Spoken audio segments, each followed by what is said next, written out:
ఉపాధ్యాయ పట్టభద్రుల ఎన్నికల ఆత్మీయ సమ్మేళన కార్యక్రమంలో పాల్గొన్న ఎంపీ ఈటెల రాజేందర్. ఈ సందర్భంగా ఎంపీ ఈటెల రాజేందర్ మాట్లాడుతూ రాష్ట్రంలో హెల్త్ కార్డులు, డిఏలు లేవని, కమిషన్ ఇస్తే తప్ప రిటైర్ అయిన ఉద్యోగికి తన డబ్బులు పొందే పరిస్థితి లేదన్నారు.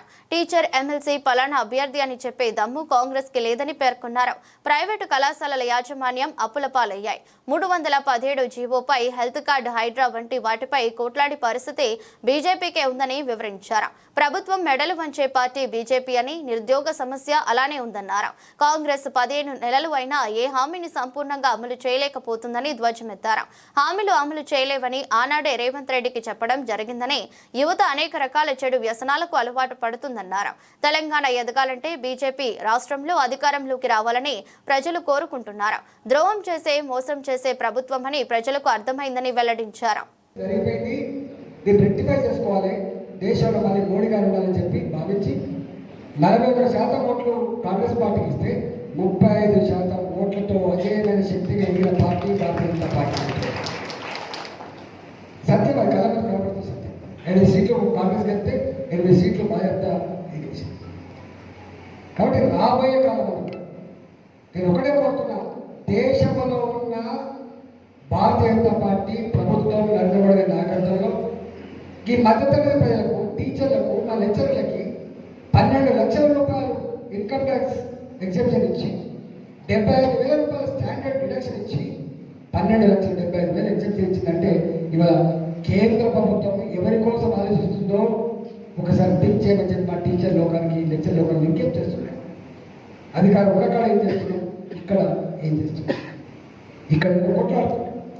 తప్పకుండా రేపు ఈ అన్ని సమస్యలు మేము ఎందుకు ఉపయోగపడుతున్నాం అంటే గెలిచి పొందనే కదా, సంవత్సరానికి ఎట్లా అవుతుందని చెప్పి తప్పించుకునే ఆస్కారం ఉంది. కాబట్టి ఇవాళ మేము ఓపిక పెట్టాం.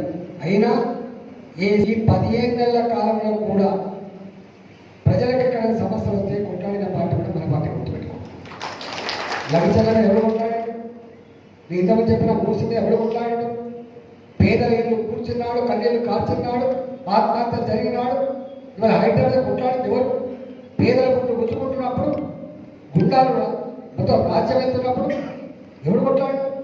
అన్నిటి మీద మనం కొట్లాడుతున్నాం. కాబట్టి ఇవాళ ఇక్కడ ఈ ప్రభుత్వం మోసగించే ప్రభుత్వం అర్థమైంది, ద్రోహం చేసే ప్రభుత్వం అర్థమైంది, అబద్ధాల పునాల మీద రాజ్యం చేయాలని చెప్పే ప్రభుత్వం అర్థమైంది. కాబట్టి దీన్ని నిర్వహించాలంటే, దీన్ని సరైన మార్గాలు పెట్టాలంటే భారతీయ జనతా పార్టీ ప్రజాప్రతినిధులుగా, శాసనసభలో ఎమ్మెల్యేలుగా, శాసన మండలిలో మనకు ఎమ్మెల్సీగా ఉండాల్సిన ఉంది. కాబట్టి ఇది చారిత్రక అవసరం, తెలంగాణ ప్రజలకి ఇది ఒక చారిత్రక అవసరం. కాబట్టి దయచేసి కార్యకర్తలు, నాయకులు ఎక్కడికక్కడ మీరు ఇప్పటికే బాధ్యతలు ఇచ్చిండ్రు.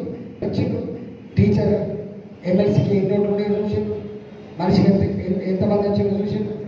అదేవిధంగా గ్రాడ్యుయేట్స్లో కూడా ఇప్పటికే పంచుకోవడం. ఈ ఒక్కడు 36 అవర్స్ ఉంది. కాబట్టి 36 అవర్స్ ఉంది. కాబట్టి ఈ 36-40 అవర్స్లో ఎంత వీలైతే అంత ప్రతి ఒక్కరం పోయి మన అభ్యర్థిని గెలిపించుకోవాలని చెప్పి నేను కోరుతాను.